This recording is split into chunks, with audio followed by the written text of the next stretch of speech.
So I talk a lot about gear on this YouTube channel, particularly Sony, and I play with a lot of them, whether it be through announcement launches, reviews, tutorials, but I often get asked on DMs, what is it exactly that I use? You know, I get questions like, do you still use the Sigma 24-70? Do you still use the Zeissbot 40mm that you talk so highly about? So I wanna make a video dedicated to the exact gear that I'm using on a day-to-day basis, as well as when I travel. Rest in peace, plans to travel in 2020. So if you've seen my studio tour video, then you know I'm using the Sony a7R Mark IV right now with a 16-35 G Master for my YouTube studio shoots. But in general, I'm using my Sony a7R Mark IV for all sorts of video stuff because it has the best video features right now. In particular, the autofocus. I have autofocus in 4K and it doesn't black out the display when I'm using an external monitor, so I really like that. But I did get questions asking me if I'm still using no picture profiles for my videos. Yes, you're seeing it right now. I'm not using any sort of picture profile. The only thing that's changed is I set my dynamic range optimizer to 1, and for my creative style, I'm using standard, but I've bumped up the saturation and the contrast by 1. The only thing that changes constantly when I'm shooting with this picture profile is obviously the white balance. Just depending on the type of day, during the hours of the day that I'm shooting, the lighting here changes, so I do have to adjust the white balance, but that's about it. Do I still shoot with hybrid lock gamma? Absolutely. If I'm shooting outdoors where the sun is really bright, where I have no controls of my highlight, then I do have to swap out to hybrid lock gamma 2 profile with the Rec 709, and it's on that same video that I've made how I grade hybrid lock gamma. So for weddings and for, again, anything outdoors that I don't have control with the lights, I go with the picture profile hybrid lock gamma. Do I still use the Sony a7 III? Yes, as a B cam. Now, I do have 2 Sony a7 IIIs and I'm gonna get rid of one really soon. I just have to repair the other first. I dropped my camera, and don't worry, I'm gonna sell the one that I didn't drop, okay? Nothing serious, the camera's still working fine. I dropped this one on concrete. I don't know if you can see this, but the exposure dial right here is stuck. So I just have to get that fixed, but otherwise the camera is working just fine. I still have my Sony a7R Mark III, which I'm planning on selling, even though I prefer the 42 megapixel on this camera over the 61 megapixel on the R4. Again, you can't beat the video features of the R4. The improved autofocus and everything, it's just worth it. I'm gonna keep using this camera for my main video stuff until obviously a better thing comes out, whether that be the a7S III or the a7 IV. I currently don't own any Sony APS-C cameras, so no a6000 whatever. I sold my a6500 a couple months ago, and I plan on picking up another APS-C camera when Sony comes out with one with better video features. At least 4K 60, come on Sony. Until then, I'm rocking off full frames. Before I get into my juicy lens setup, I have to do this really quickly. I want to plug my sponsor, Storyblocks, because it keeps a roof over my head and food on the table so I can keep making photography and videography content for you guys. But even though Storyblocks is not a physical gear, the service itself is just as integral to my production as any of the cameras, lenses, and mics that I use. They have a ton of stock footage you can use, whether it's drone footage, time lapses, motion graphics template, they got it all. Unlimited downloads, unlimited usage. I myself, I don't even have a drone anymore. If I can get away with using stock footage from storyblocks.com, 100%, I'd rather do that than to go buy a drone, get a drone license, drive to the location, and get the shot. Go to storyblocks.com/JasonVong and see how this service can benefit you. But for now, let's get into the lenses. All right, lens time. Obviously 16-35 right here. I also use the 20mm f2.8 for some studio stuff. Love that 1.8, but again, for vlogging, for photography in general, I prefer something wider, but the 20mm is actually a really good, nice enough wide lens with that f1.8 aperture for studio setups like this. So yeah, if I need the 1.8 instead of 2.8, I'm pulling the 20mm f1.8. And yes, I'm still using my Zeiss Bodice 40mm that I talk so highly about. This is probably the question I get the most often, is whether or not I still use this lens or not. And I get it, it's because I make a lot of videos on other lenses and I talk about other lenses a whole lot recently. But what do you think I use to shoot videos of those lens reviews? This lens is incredibly versatile. It's like my faux macro lens. It's not really a dedicated macro lens, but it has that close focusing capability, so I can focus on the details of the products that I'm talking about. And I like using this for talking A-roll shots as well when I'm out traveling. It just kind of shows enough of the environment, the background that I'm in as I'm talking and presenting. And yeah, I like this lens for the versatility and the travel stuff. Still using the Zeiss Bodice 85mm. Need I say more? I already made a whole dedicated video talking about this lens, so click up here to check it out. By the way, I do have other lenses like the 70-200 G Master, 24-70 G Master, and the 55 1.8, but I choose not to talk about them because it's not something that I have been using a whole lot recently. They're just kind of there for whenever I need to make comparisons, and if I need to shoot weddings with them, I would pull them out. So aside from the travel, hosting, talking, that type of style videos that I like to make, I also do like to do the more on the ball vlogging kind of videos, and for that I actually do prefer an APS-C setup with the 10-18 ultra wide angle lens right here.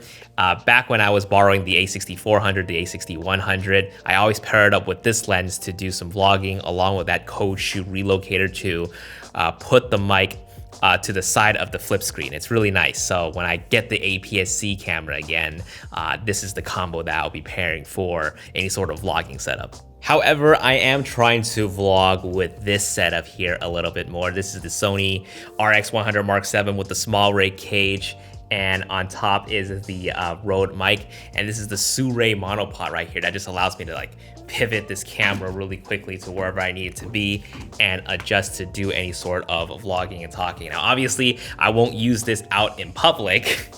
In public, I would use the setup with this Bluetooth Sony grip right here, but yeah, I've been trying to vlog with this a little bit more. It's just so nice and compact. This camera can record 4K for so long without overheating, which is really, really nice. And the photography capability of the RX107 is amazing, 20 frames per second. And I really love the 24-200mm lens. I know people kind of complain about losing out on the f1.8 aperture, how they much rather just keep it f1.8 to 2.8 without pushing past the 70mm mark. But hey, I prefer the more telephoto look on this camera. And I know people complain about the ND filter, the lack of an ND filter on this thing, like how the other previous RX100 camera have. I don't really care. I mean, like, you're running and gunning vlogging. Who cares if your shutter speed is all jacked up? So doesn't really matter to me. I really like this setup a whole lot. Now, would I prefer having the f1.8, 2.8 aperture? Absolutely, absolutely. But for the most part, for what it is and for what it can do, I'm happy. If the next one they come out has the ND filters and the 1.8, 2.8, yada, yada, yada, I'll consider it, absolutely. The mic on top is actually an overkill. It makes the setup really big, but I actually prefer using the Rode Video Mic Pro over the Video Mic Micro, or whatever this thing is called, because I feel like this mic here captures more of the background noise than this one. This one gives me the flexibility. It's more directional, so it captures my voice a little bit better without capturing the background. And plus, you can record to 2 separate channels with 2 different audio levels.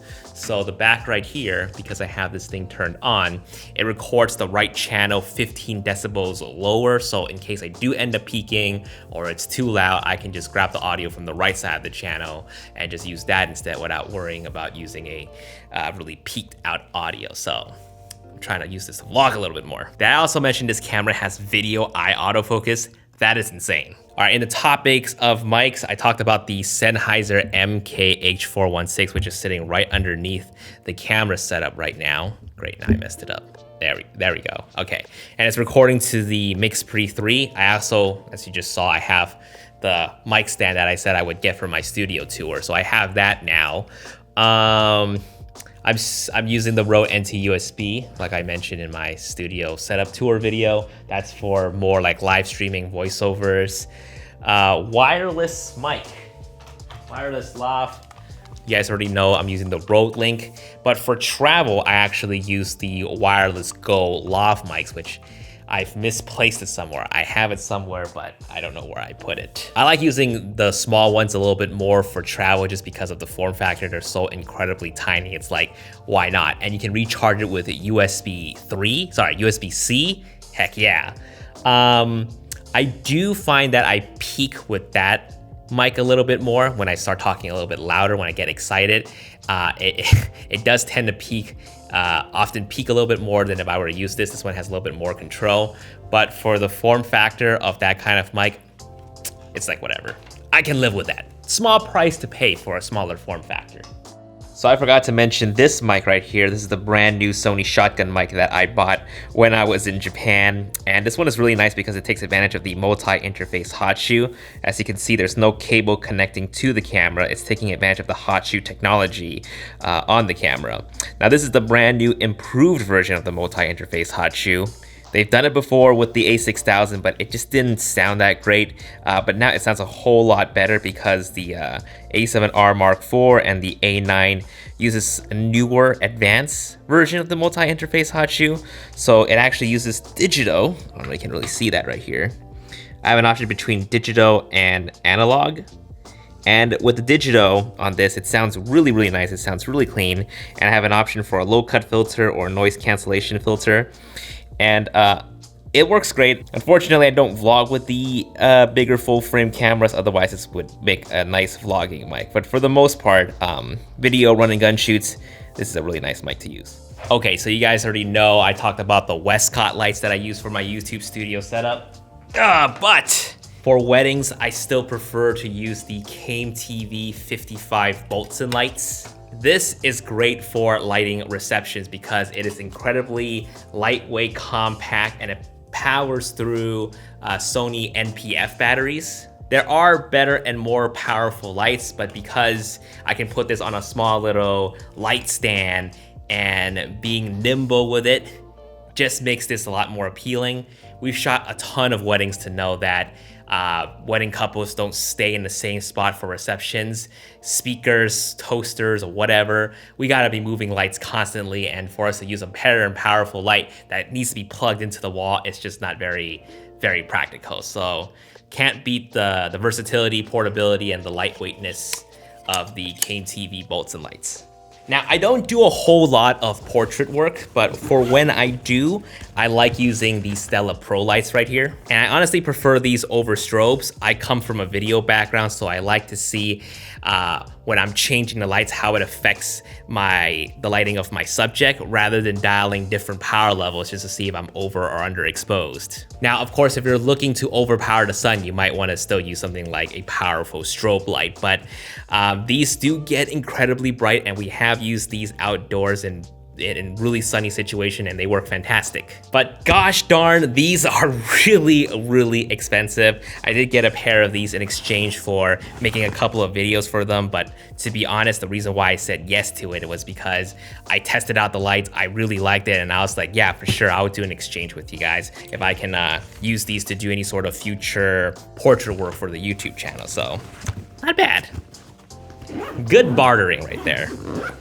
For tripods, I am still rocking the Peak Design Everyday Travel Tripod, the carbon fiber version. Still my go-to. I know a lot of people hate it on this tripod because of how expensive it is, and yeah, I don't know what to say. I mean, like, it's ultimately up to you if you think this is worth it or not. But for me, I feel like for travel, for the size and the form factor and the lightweightness of it, it's super worth it. Again, I gotta be honest, I'm still rocking the review unit version that they sent me, but I'm sure the retail version that they have out is so much better than what I'm using. But honestly, it still functions and works fine. I only mainly use this for like time lapses and stationary shots, right? I wouldn't use this for like panning and tilting for video. This is not the tripod for that. For any of those types of work, I would have a bigger Manfrotto tripod, which I'm not even gonna bother telling you what the motto is because I don't recommend it. My friend Tam has this Benro tripod that is super fluid, like really nice fluid video head for smooth pans and smooth tilts. Now, I would get it, but I'm actually saving up my money for the Setchler tripod. It's really expensive, but the appeal of that tripod is instead of unlocking these legs one by one, there's like a 3-latch system that allows you to adjust the height of the tripod, and I really would prefer that for any sort of production or video weddings. So I would probably get that over that Benro tripod, but for the most part, for travel, for time lapses, for stationary shots, still using the Peak Design tripod here. All right, let's see what's next. Gimbals. I am so tired of talking about gimbals. They're very necessary for productions and weddings, but for the most part, if I don't have to use them, I would choose not to use them. The one that I use is the Zhiyun Weibo S. I just don't want to use heavy. See, there's a theme with me going on in this YouTube channel, right? It's just like, if it's heavy and big, I don't want to bother with it. So the Weibo S is perfect in that regards. It's a small little gimbal that can handle a decent heavy lens setup, like a 24-70 G Master. But for the most part, I still use the lighter prime lenses on that, and that's what I would prefer. Now, some people have been asking me about live streaming, how I've been doing it. So I've been using my Sony a7R Mark IV, like I've been saying. I'm using the Cam Link right here. Hide my face. I'm using the Cam Link right here to get that feed of my camera to my laptop. I use a thing called OBS.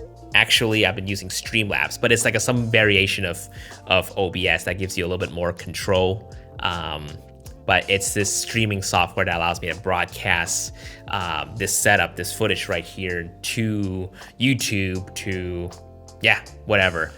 But that's only for solo lives. For the lives that I do with Danny, the Monday Live podcast, I have to use a different service called Be Live.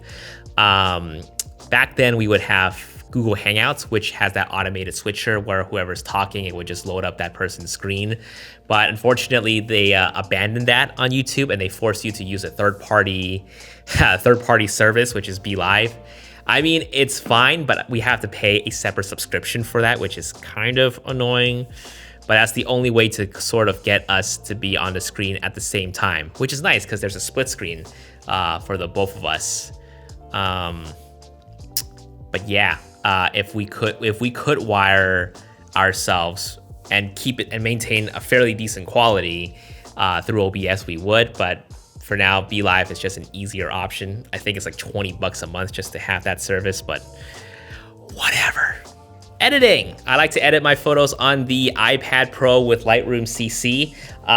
This is actually the 2020 iPad Pro with the new keyboard and everything. I upgraded, but before that I was using the previous version iPad Pro, and how I would get the raw files from my Sony cameras is with a Narbox. This little device right here. So what I would do is plug in the SD card in here, offload all my photos and videos here. It does create a nice little backup, and then what I would do is connect the Wi-Fi of the iPad Pro to this thing and grab the raw files and put it into here. Now, I wish there was an easier setup where I can just, I think they were developing this, I don't remember, but you can like use a USB Thunderbolt to SD card dongle and just sap it in directly into the iPad Pro. But I don't know if that's available now, but what I did for my whole Japan trip was doing the Narbox method. And honestly, this method is slightly better just because the Narbox itself has the bigger storage. Depending on the model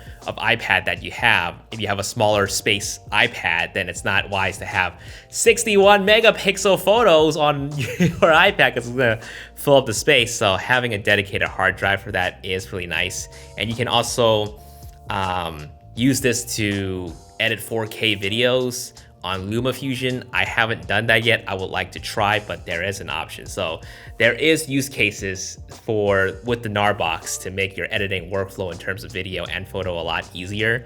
But for the most part, as for a simple setup, I would just get the photos onto here, load it onto Lightroom CC on the iPad Pro, and edit. And I much prefer editing on an iPad Pro with the Apple Pencil. It's just a much funner way to edit. Of course, if you're doing like a bunch of photos, like weddings, where you have like thousands and thousands of photos, it's probably better to do it on a dedicated laptop.